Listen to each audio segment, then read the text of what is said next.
মুসলমান হয়ে পারি না। সামান্য বলতে হয়তো বলতাম না, ইসলামের বিরুদ্ধে সরাসরি বিদ্রোহ ঘোষণা। আর কত বড় বার্তা দেন, কয় কি জানেন? বলে আমরা তো চাই ইসলাম থাক, যারা একটা মানে তাদের জন্য ছোট্ট একটা আইন করা হোক, ইসলাম থাক। কত বড় বার্তা দেখছেন? সিভিল একটা আইন চায়। কি আইন চায়? যৌন কর্মীদেরকে বৈধ স্বীকার করতে হবে, কর্মী হিসাবে ঘোষণা করতে হবে। বলেন তো দেখি, ইসলামের মধ্যে যৌনতা হলো, আল্লাহ রাসূল বলেছেন যে নাকি দুইটা বিষয়ের গ্যারান্টি দেবে তাকে আমি জান্নাতের গ্যারান্টি দেব। বিষয়টা কি? একটা হলো তার দুই পায়ের মাঝে যে লজ্জাস্থান আছে এটার গ্যারান্টি দেবে, আর দুই ঠোঁটের মাঝে যে অঙ্গ আছে, জিহ্বা আছে, এইটার গ্যারান্টি দেবে।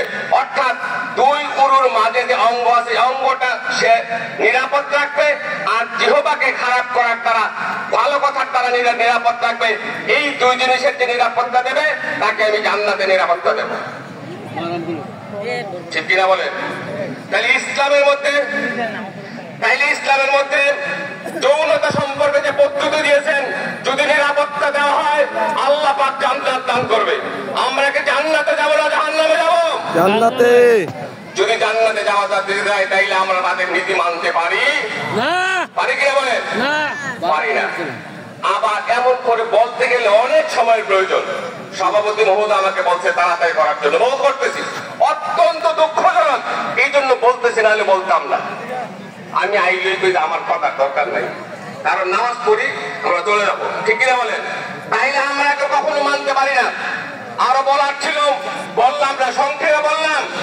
এই কমিশন দিয়েছে, যারা গ্রহণ করেছে আমরা তাদের কখন অস্বীকার করতে পারি না, কারণ অস্বীকার করলে দেশ চলবো কেমনে?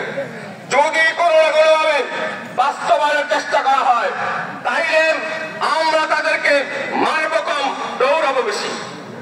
দৌড়াইতে রাষ্ট্রের কাছে নিয়ে যাবো। আপনারা রাজি আছেন কিনা বলেন? এই দেশে তাদের জায়গা হবে না। 18 কোটি মুসলমানের মধ্যে 9 কোটি নারীকে মাত্র 10টা নাস্তিক ব্লগার নিয়ন্ত্রণ করবে, এটা হতেই পারে না। ঠিক কিনা বলেন? আল্লাহ পাক আমাদেরকে ইসলামে কোনো আঘাত